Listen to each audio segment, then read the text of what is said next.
Bonjour à tous, je m'appelle Laura Prioul, j'ai 21 ans et il y a un an maintenant que j'ai été agressée physiquement, frappée, violée. Ça fait un an que je me cache des médias, un an que je me cache de tout le monde, mais que tout le monde parle de moi. Je n'ai jamais parlé parce que je ne voulais pas faire le buzz, parce que j'avais peur, parce que je ne veux pas entendre parler de moi comme ça, parce que je me sens vraiment salie par cette histoire. Tout le monde est au courant, tous mes amis, toute ma famille, tout le monde sait ce qui s'est passé pour moi. Et c'est vraiment très dur à accepter. Donc maintenant, je vais être cash et je vais vous dire ce qui s'est passé sans vraiment rentrer dans les détails. J'étais en boîte de nuit sur Paris. Il se trouve que mon agresseur était aussi là. On a passé une super soirée, vraiment très gentil, à m'inviter à sa table, à boire un verre, etc. Je ne buvais que de l'eau. Lui, il buvait de l'alcool, beaucoup d'alcool. Donc par la suite, il me propose d'aller dans une deuxième boîte de nuit. Je me soucie du fait de comment je vais rentrer chez moi. Il me dit qu'il a des chauffeurs privés, qu'il me fera ramener, etc. Donc très bien. On part pour cette deuxième boîte de nuit. Au final, une voiture se gare à côté de nous, des paroles sont échangées en arabe, je n'y comprends strictement rien du tout. Je demande à mon agresseur ce qui se passe et il m'explique qu'on va finir en fait la soirée dans un hôtel, dans l'hôtel de son ami, parce que la boîte de nuit n'est pas très bien. Soit. Étant déjà dans le taxi, envie de continuer à m'amuser avec cette personne, envie de découvrir vraiment qui c'est, etc. J'accepte le fait d'aller dans cet hôtel.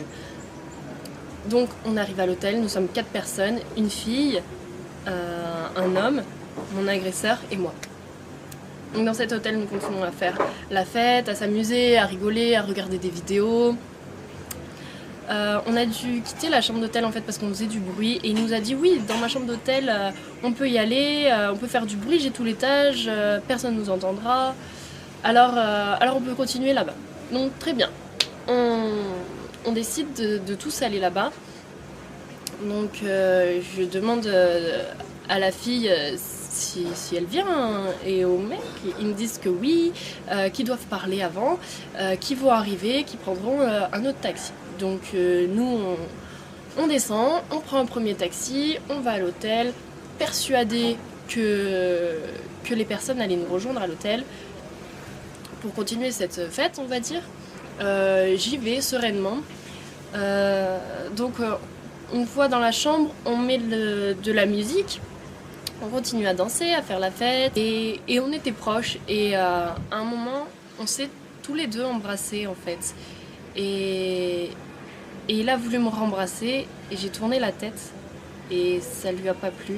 Je me suis fait frapper d'un coup et je n'ai pas vraiment compris ce qui se passait sur le moment parce que dans ma tête tout était beau et tout se passait bien. J'ai voulu me défendre et cette personne m'a refrappée. Je n'arrivais rien à faire, rien du tout. Il était vraiment trop fort pour moi, sur moi, à me frapper et cette personne a fini par me violer. Donc après m'avoir frappée et violée, je me suis enfermée dans la salle de bain. Il fallait que je retourne dans la chambre parce qu'il y avait mon téléphone, je devais prévenir quelqu'un, je devais appeler quelqu'un, il me fallait de l'aide, je ne pouvais rien faire et je suis rentrée dans la chambre. Il se trouve qu'il était normal, il me demandait mais pourquoi tu pleures, pourquoi tu t'es blessée, qu'est-ce que tu as fait, est-ce que tu veux de la glace? Il a appelé pour qu'on m'emmène de la glace, vraiment très bizarre. Une autre personne complètement. Et du coup, je prenais mes affaires doucement, j'essayais de me rhabiller doucement pour pas réveiller la bête en lui, on peut dire. Et après avoir pris mes affaires, je lui ai regardé dans les yeux et je lui ai dit mais tu es un monstre parce que je devais le dire et c'était vraiment très bizarre comme action, on peut dire. Et après lui avoir dit que c'était un monstre, il m'a poussé violemment sur le lit et a arraché mon vêtement qui était vraiment tout arraché. J'étais vraiment sans t-shirt. Il a essayé de me revioler en me touchant, étant couché sur moi, sauf que j'ai saisi sa gorge pour le stopper en fait. Je l'ai étranglé et il en a fait de même, il m'a étranglé aussi, mais il serrait tellement fort que je n'arrivais vraiment plus à respirer. Et honnêtement, je vais vous dire, j'ai eu vraiment très peur pour ma vie, j'ai eu vraiment peur de finir comme ça parce que je ne pouvais plus respirer. Je voyais noir, des étoiles, je venais de recevoir je ne sais combien de coups et je venais de me faire violer. Je me suis dit que c'était fini pour moi. Sauf que j'ai réussi à basculer mon agresseur du lit en l'étranglant et en le poussant, et j'ai réussi à m'enfuir de la chambre en courant. Il y a une personne qui m'a aidée dehors. Après, je me suis enfermée avec une femme de ménage dans une chambre qui m'a aidée. Les secours sont venus, la direction de l'hôtel est venue me donner des vêtements, la police est venue. Lui était enfermé dans la chambre, ils l'ont embarqué au poste de police, on m'a embarqué au poste de police, on nous a embarqués au même dans 2 voitures séparées pour pas qu'on se recroise, etc. Arrivé au poste de police, j'ai porté plainte, on va dire, mais ce n'était même pas réfléchi de ma part. Au poste de police, on m'a dit bah voilà, qu'est-ce qui se passe? J'ai tout dit et j'ai pas eu le temps de réfléchir, de savoir si je voulais porter plainte, si je voulais pas porter plainte, ce que je voulais faire, ce que je voulais pas faire. J'ai pas eu le temps de tout ça.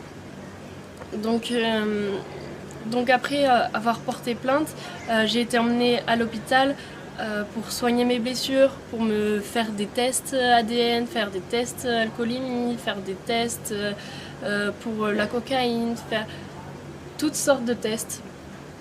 J'y suis allée le jour même, j'y suis retournée le lendemain.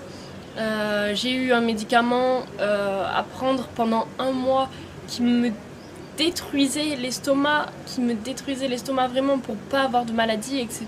Parce que oui, cette personne ne s'est pas protégée, bien évidemment.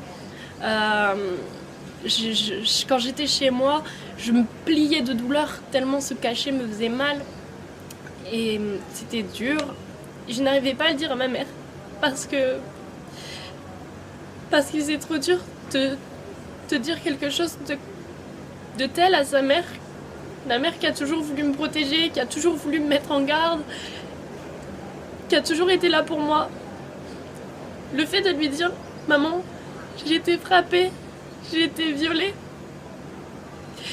c'est juste pas possible pour moi. Je lui ai jamais dit ce qui s'était vraiment passé. Elle a lu toutes mes plaintes, elle sait vraiment tout ce qui se passe dans tous les détails, mais de moi-même, j'y arrive pas. C'est comme ça, c'est trop dur. Donc, quelques jours après être rentrée chez moi, un blogueur a partagé mon nom dans les médias. Et là,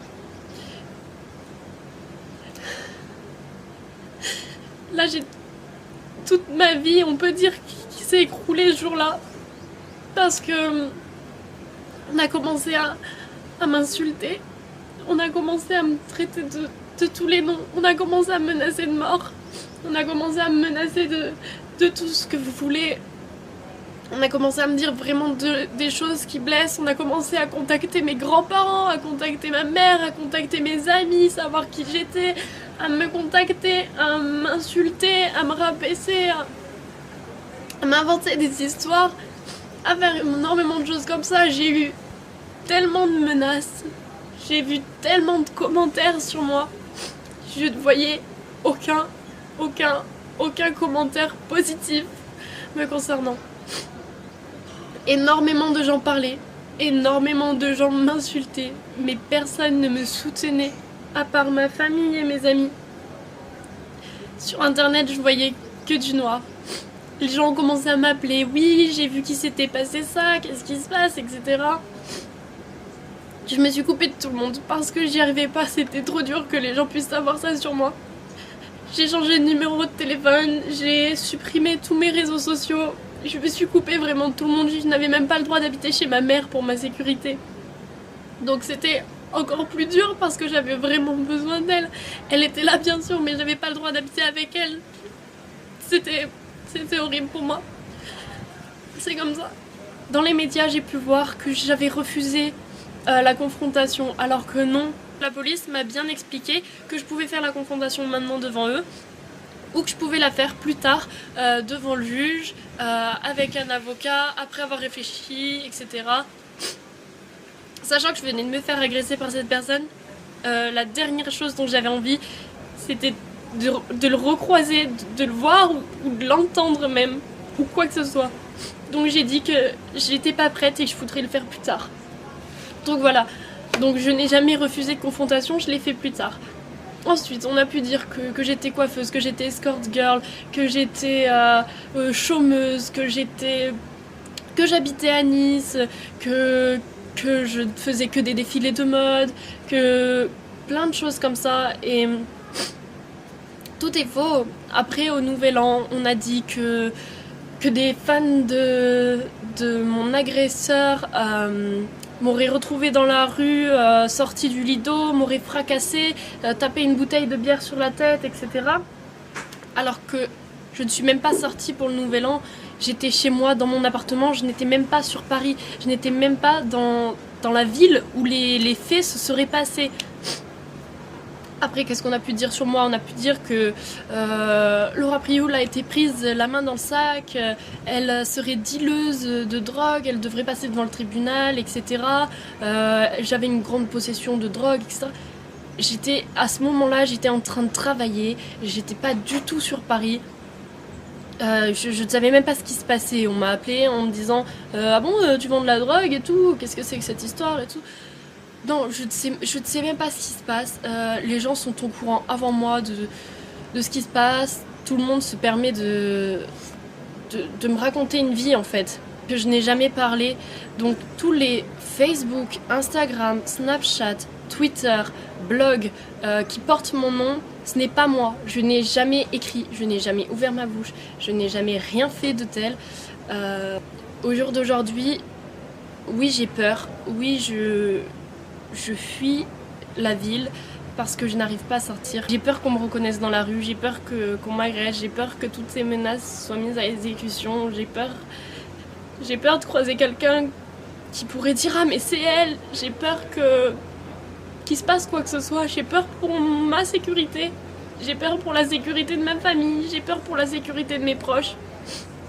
Puis j'ai peur pour tout ça et c'est dur pour moi d'avancer avec ça. Écoutez-moi bien, je n'accepterai jamais d'argent pour enlever ma plainte parce que je veux que cette personne finisse derrière les barreaux parce que c'est trop dur, vraiment. Et j'ai pu savoir dans les médias que je n'étais pas la seule victime de cette personne, de cet agresseur. Je sais qu'il y a d'autres filles qui ont été victimes de cette personne. Des médias en parlent, etc.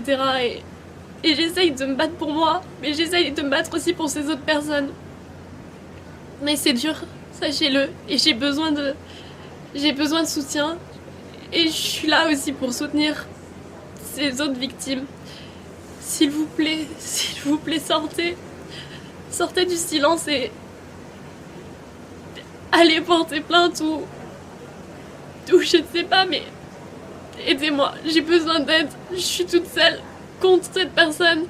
Les filles qui ont été victimes de quoi que ce soit, manifestez-vous, que ce soit par écrit, que ce soit en m'envoyant quelque chose, des preuves, des messages, en allant porter plainte, ce que vous voulez. Mais j'ai besoin qu'on m'aide pour mettre cette personne en prison. Sachez que je n'ai pas eu de chance parce que mon nom a été cité par un blogueur dans la presse parce que j'étais avec une connaissance de ce blogueur dans la soirée. Donc de suite, ça a fait un scandale autour de mon nom. Mais en France, vous êtes vraiment protégés. Personne ne pourra connaître votre identité si vous portez plainte. Même votre famille peut ne pas être au courant du fait que vous ayez porté plainte pour telle ou telle raison.